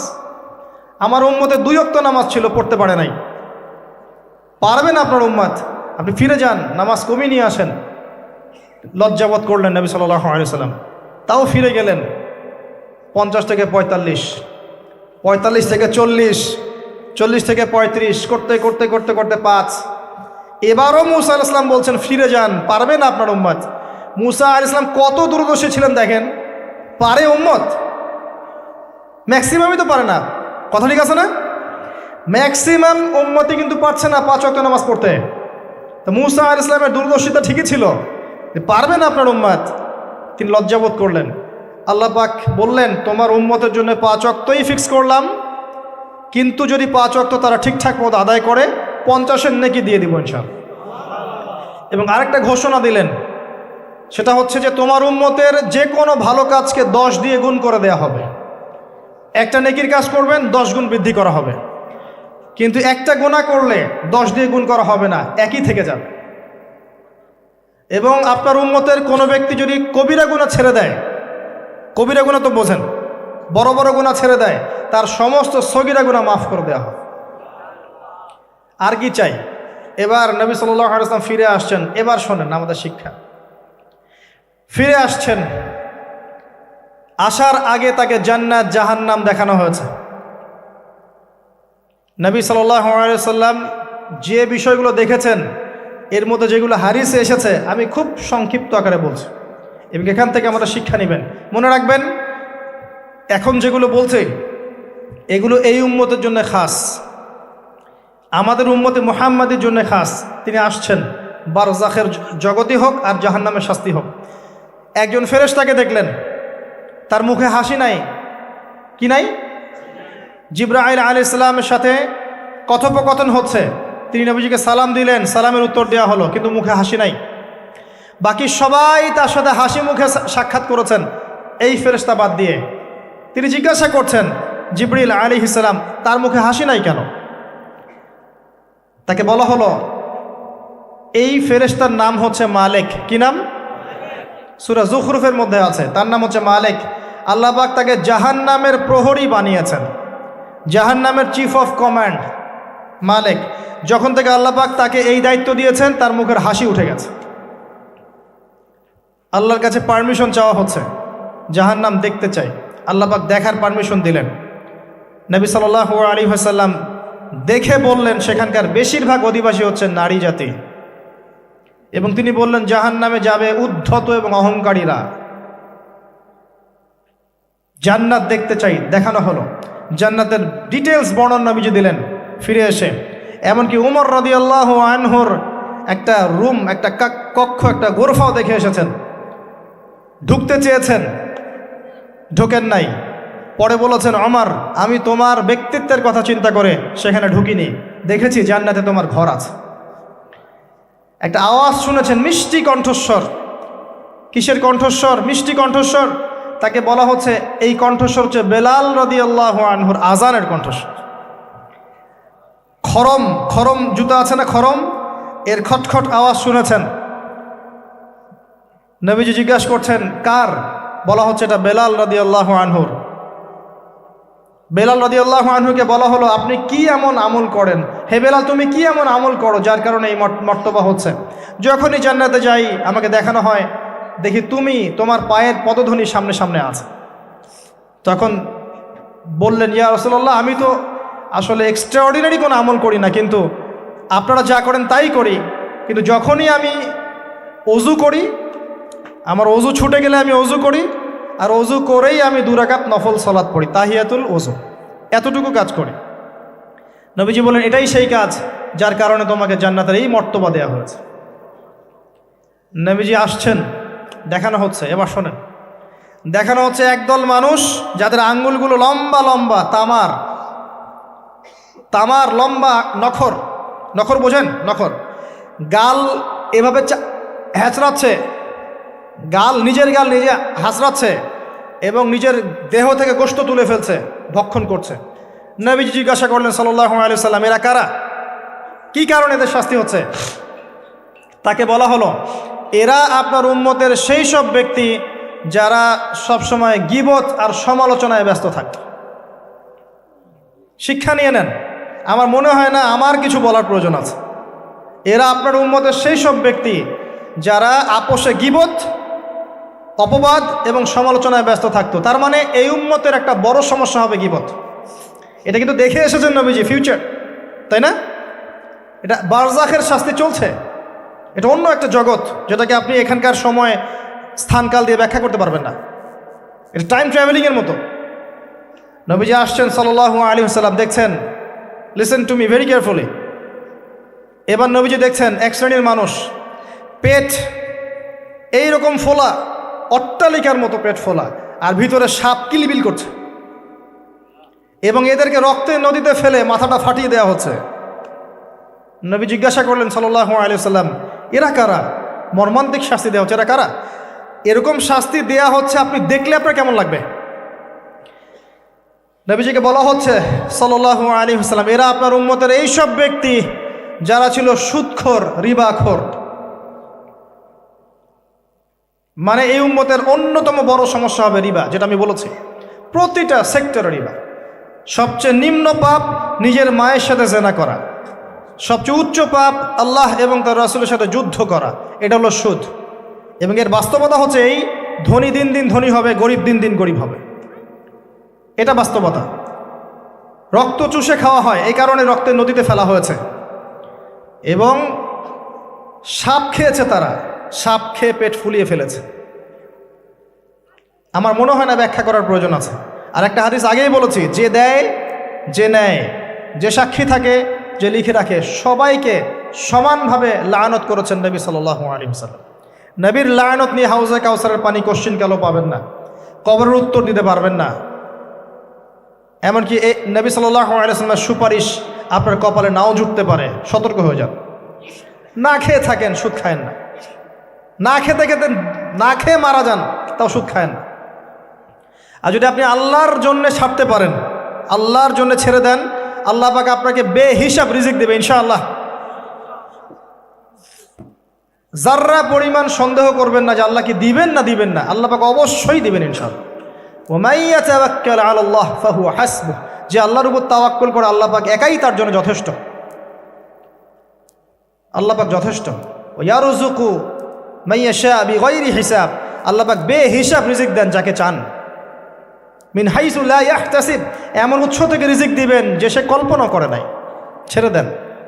কিন্তু বিশ্বের শুরু থেকে নিচ পর্যন্ত রিবা দিয়ে ভর্তি। একটা ছোট্ট গ্রামে যাবেন, দেখবেন একাধিক সুদী এনজিও কাজ করছে। এখন মা বোনরাও খুব বেশি সুদ খায়, ব্যাংকের মধ্য দিয়ে, সমিতির মধ্য দিয়ে, এইটা ওইটা ছল চাতুরি ঘুরিয়ে ফিরে কতভাবে যে খাওয়া হয় আল্লাহ ভালো জানেন। আল্লাহ পাক আমাদেরকে এই মহামারী থেকে হেফাজত করুন। সবচেয়ে বড় মহামারী চলছে বিশ্বে, এই ইকোনমিক মহামারী, রিবা কেন্দ্রিক মহামারী, যেটা মুসলিমের ইমান আমল সব ধ্বংস করে দিয়েছে। আসেন, তিনি আসছেন, দেখলেন এক শ্রেণীর মানুষ আগুন, বড় বড় আগুনের দলা, এগুলো মুখে ঢুকাচ্ছে, পিছনের রাস্তা দিয়ে বের হয়ে যাচ্ছে। নাউযুবিল্লাহ পড়ি আমরা। জিজ্ঞেস করা হচ্ছে কারা এরা, মর্মান্তিক শাস্তি হচ্ছে। নবী সাল্লাল্লাহু আলাইহি ওয়াসাল্লামকে বলা হলো এরা আপনার উম্মতের সেই সব ব্যক্তি, listen to me very carefully, এরা আপনার উম্মতের সেই সব ব্যক্তি যারা ইয়েতিমদের মাল আত্মসাৎ করে খেত। আমার ব্যাখ্যা করার কোনো প্রয়োজন নাই, আপনারা সবাই শিক্ষিত মানুষ। এতিমের মাল আত্মসাৎ করলে যদি এই শাস্তি হয়, জনগণের মাল আত্মসাৎ করলে কি হতে পারে চিন্তা করে দেখেন। কি হতে পারে? এটা মানুষের হক, আল্লাহর কাছে ক্ষমা পাওয়া যাবে না, মানুষকে দিতে হবে। আরও এগিয়ে আসলেন, তিনি দেখছেন, এবার বলতে গিয়ে আমার বুক কাঁপছে। দেখলেন এক শ্রেণীর মানুষ জিহ্বাগুলোকে টানা হচ্ছে, আগুনের কেচি দিয়ে কেটে দেওয়া হচ্ছে। আবার জিহ্বা জোড়া লাগছে, আবার কেটে দেওয়া হচ্ছে, চলতে আছে অনবরত, কন্টিনিউয়াসলি। আল্লাহর কাছে কায়ামনো বাক্যে দোয়া করি, এ সময় দোয়া কবুল হয়। আল্লাহ পাক যেন দোয়া আমাদের কবুল করেন। আল্লাহ পাক যেন আমাকে এবং আপনাদেরকে এদের অন্তর্ভুক্ত না করেন। জিজ্ঞেস করা হলো এরা কারা? নবী সাল্লাল্লাহু আলাইহি ওয়াসাল্লামকে বলা হচ্ছে এরা আপনার উম্মতের সেই সব ব্যক্তি যারা ছিল বক্তা, ওয়ায়েজ, যারা অনেক বক্তব্য করত, নিজে আমল করত না। আর এই মহামারী আমাদের মধ্যে ছড়িয়ে পড়েছে, কোনো সন্দেহ নাই। যদি না পড়তো তাহলে আমাদের কথায় মানুষের জীবন পরিবর্তিত হতো। খুব কম দেখা যায় যে আমাদের কথাগুলো আপনাদের কলবে তাসির হচ্ছে। তাসির তখন হবে যখন আমার মধ্যে আমলটা থাকবে। আর এখন তো আমরা ওয়াজ মাহফিলে প্যান্ডেলকে বানিয়েছি পলিটিক্যাল প্যান্ডেল, কোনো কোনো ক্ষেত্রে বানিয়েছি ভোট চাওয়ার প্যান্ডেল, কোনো ক্ষেত্রে বানিয়েছি যে জিকিরের নামে যাবতীয় বেদাতি কারবার হবে, গানের মতো ডিজে জিকির হয়, ডিজে জিকির। মানে কি যে হয়, যে আসবে তারও কত কাহিনী, আবার বিগ বিগ বাজেট, এইসব না মিললে আবার বক্তব্য হবে না। তারপর দেখা যাবে 1 ঘন্টা কথার মধ্যে গাল গল্প কেচ্চা কাহিনী 50 মিনিট, আর বাকি 10 মিনিট একে অপরের সমালোচনা, কি শেষ ওয়াজ মাহফিল, মাশাআল্লাহ শেষ। খুব কম ওয়াজ মাহফিল আছে জনগণকে বলবেন কি শিখলেন আজকে ওয়াজে, বলবে হ্যাঁ সুন্দর সুর করে কিছু কথা বলেছে, কি শিখেছে, আমার কি বললাম ঠিক বুঝতে পারলাম না। Out of content, out of topic, কোনো কনস্ট্রাকটিভ কথাবার্তা নাই।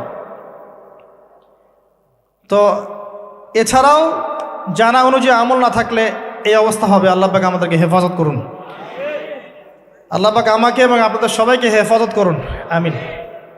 আরও এগিয়ে আসলেন, দেখা গেল এক শ্রেণীর মানুষ, যুবকরা খুব ভালো করে শোনেন এবং বিবাহিতরাও শোনেন, সামনে রাখা আছে ভালো গোশত, বাম দিকে রাখা আছে পচা গোশত, গন্ধ বের হচ্ছে। তারা এই পচা গোশত তুলে তুলে খাচ্ছে, গোগ্রাসে খাচ্ছে, ভালো গোশতের দিকে ভ্রুক্ষেপও করছে না। অবাক হয়ে নবী সাল্লাল্লাহু আলাইহি ওয়াসাল্লাম জিজ্ঞাসা করছেন এরা কারা?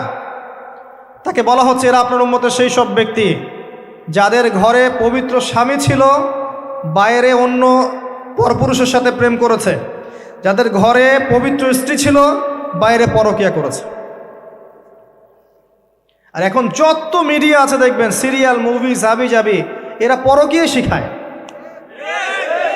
জেনা এবং পরকিয়া শিখায়। খেয়াল করে দেখবেন, একটা ছেলে মেয়ের অবাধ মেলামেশা, হারাম মেলামেশাকে এমনভাবে উপস্থাপন করা হয়, মনে হয় এটা একটা পবিত্র ইবাদত মনে হয়, এবং বোঝানো হয় যে প্রেম তো পবিত্র, পবিত্র প্রেমে কি সমস্যা? আরে প্রেম পবিত্র তখন যখন আমি আমার স্ত্রীর সাথে প্রেম করব। আর দেখবেন যতগুলো এই যে মুভিজ, আপনার সিনেমাস, ফিল্মস, গান, নাটক, এগুলোর মূল থিম কিন্তু হারাম প্রেম। অল্প কিছু আউট অফ অন্য অন্য থিমের মধ্যে আছে। দেশ নিয়ে কতগুলো মুভি হয়েছে, কতগুলো নাটক হয়, ইসলাম নিয়ে কতগুলো হয়, শ্রদ্ধা ভক্তি এগুলো নিয়ে কতগুলো হয় দেখবেন। আর এই যে অন্য কান্ট্রির যে সংস্কৃতিগুলো ঢুকেছে, এইগুলোর মূল থিম দেখবেন পরকীয়া করাচ্ছে, পরকীয়া শেখায়, বেহায়াপনা শেখায়, কীভাবে শাশুড়ির সাথে ঝগড়া করতে হবে, কীভাবে বউ রেখে আরেকটা প্রেম করতে হবে, বউকে কেমন করে ব্লাফ দেওয়া যায়, এদিকে স্বামীরা ব্লাফ কেমন করে দেওয়া যায়, এগুলোই শেখায়। এবং অনেক ক্ষেত্রে দেখা যায় তাদের দেশের মানুষ এগুলোর প্রতিবাদ করছে, আর আমাদের মা বোনরা এগুলো দিব্যি দেখছে, ডেইলি রুটিন, যে 3-4 ঘন্টা এগুলো দেখতেই হবে। বাঘের সামন থেকে আপনি হাড্ডি গোশত নিয়ে আসতে পারবেন, এইসব মেয়েদের হাত থেকে রিমোট নিতে পারবেন না। এর পরেও দেখবেন আপনি আবার নগ্ন ফিল্ম পর্নোগ্রাফি আছে না? এগুলো আবার ফ্রি অ্যাক্সেস, আপনি চাইলে ইন্টারনেটে ঢুকবেন, দেখতে পারবেন। এটা কিন্তু আমরা রাষ্ট্রীয়ভাবে বন্ধ করতে পারতাম, যে আমার দেশে কোনো পর্ন সাইট চলবে না, কোনো পর্ন সাইট চলবে না। পর্নোগ্রাফি একমাত্র কারণ, সমস্ত কারণের সবচেয়ে বড় কারণ, বাকি কারণগুলো আছে, সবচেয়ে বড় কারণ এর কারণে ধর্ষণ বাড়বে। যত বেশি পর্নোগ্রাফির প্রচলন ঘটবে তত বেশি ধর্ষণ বাড়বে। কারণ পর্ন দেখতে দেখতে মানুষের ভিতরটাকে পশু বানিয়ে ফেলা হয়, এবং এই পশু সুযোগ পেলেই একটা মেয়েকে ধর্ষণ করবে। হ্যাঁ, এর ভিতর থেকে বাইরে মনে হচ্ছে কোটটাই স্যুট পরে আছি, জুব্বা ডুব্বা পরে আছি, ভিতরটা পশু বানিয়ে ফেলা হয়। এবং দেখবেন ফাঁক পেলে মেয়েকে ধর্ষণ করবে, ফাঁক পেলে বাচ্চাকে ধর্ষণ করবে, প্রাইভেট পড়াতে গিয়ে ছাত্রীকে ধর্ষণ করবে, চাকরির ক্ষেত্রে মেয়েকে ধর্ষণ করবে। দেখবেন এই কাজগুলো হবে, সুযোগ পেলেই ধর্ষণ করবে, কারণ ইন্টারনালি সে বিস্ট হয়ে গেছে, জানোয়ার। কিভাবে হয়েছে? ওই পর্ন দেখতে দেখতে। যারা এটাতে এডিক্টেড, তখন মনে হয় যে জগৎটা মনে হয় এমনই, একটা মেয়ের দিকে সে আর শ্রদ্ধা, সম্মান, ভালোবাসার দৃষ্টিতে দেখতে পারবে না। মেয়ের দিকে তাকালেই মনে হবে গোশতের টুকরা, খালি ভক্ষণ করতে হবে। হ্যাঁ, মাইন্ডসেটটা চেঞ্জ করে দিবে আপনার। মানে আমি আপনাকে বলি, পবিত্র ভালোবাসাটাকে যৌনতা দিয়ে ট্রান্সফার করা হয়েছে এই বিশ্বে। ভালোবাসা একটা ডিভাইন জিনিস, আল্লাহর পক্ষ থেকে আসে, ডিভাইন একটা জিনিস, অলৌকিক। মানে যখনই আপনি দেখবেন কাবিন হবে এবং আপনি কালিমা পড়ানো হচ্ছে, আপনি বলছেন কবুল, ইমিডিয়েটলি আপনি ফিল করবেন অপরিচিত একটা মেয়ে, আপনি যাকে দেখেন নাই, বাবা মা বিয়ে ঠিক করেছে, আল্লাহর পক্ষ থেকে ডিভাইন একটা ভালোবাসা চলে আসবে, মায়া, একটা মহব্বত, রহমত। এটা তারা ফিল করতে পারবে যারা পর্ন অ্যাডিক্টেড নয়। যারা পর্ন অ্যাডিক্টেড, দেখবেন ওই স্ত্রীকে তার ভালো লাগবে না, তার মনে হবে এর চেয়ে ওই মেয়েটা সুন্দর, তার চেয়ে ওই মেয়েটা সুন্দর, তার চেয়ে ওই মেয়েটা সুন্দর, কারণ তার মাথাটা এরকম বিক্ষিপ্ত, পাশবিক। এবং ম্যারিড লাইফেও সে দেখবেন স্ত্রীকে স্যাটিসফাই করতে পারবে না, নিজের উপর জুলুম করতে করতে নিজের সব যৌন ক্ষমতাও নষ্ট করে ফেলবে। আর একাধিক বিয়ে তো অনেক দূরের কথা, একটাই তার কাছে অনেক ভারী মনে হবে। পরে এসব ট্রিটমেন্ট করে কোনো লাভ হবে না। আল্লাহর দেওয়া সম্পদ নষ্ট করলে ট্রিটমেন্ট দিয়ে আসলে কোনো কাজ হয় না। তো আমি যেটা বলতে চাচ্ছিলাম, এই পর্নোগ্রাফি দিয়েই ধর্ষণ বাড়ছে। এটাকে বন্ধ না করতে পারলে আপনি পারবেন না। এর উপরেও আছে আবার ফাঁকফোকর, আইনের ফাঁকফোকর। ধর্ষক সবার বিচার হবে, এটা মেনে নিয়ে দুষ্কর। এখন অনেকেই বেরিয়ে যায়, অনেকেই ফাঁকফোকর পেয়ে যায়। সব মিলিয়ে এতে করে সামাজিক কাঠামো নষ্ট হচ্ছে। এর উপর ফ্রি মিক্সিং আছে, অবাধ মেলামেশা আছে, আমরা উস্কাচ্ছি এগুলোকে, কাছে আসার গল্প। আস্তে আস্তে দেখবেন কাঠামোটা আরও কলাপস করে যাবে দিন দিন। এর ফলে কি হবে আমি বলে দিই, শোনেন, আমার উপর রাগ করে না। দিন দিন কি হবে আমি এটাও বলে দিচ্ছি। যত ডে যাবে দেখবেন এর চেয়ে বেশি সমকামিতা বাড়বে। এগুলোর ফলাফল, এর খিজির আলাইহিস সালামের মতো চোখ দিয়ে দেখেন, এরগুলোর ফলাফল পরে আসবে এমন একটা সময় যে মেয়েদেরকে ধর্ষণ, এর সাথে সমকামিতা। কারণ মানুষ মেয়েদের উপর থেকে দেখবেন আগ্রহ কমে যাবে।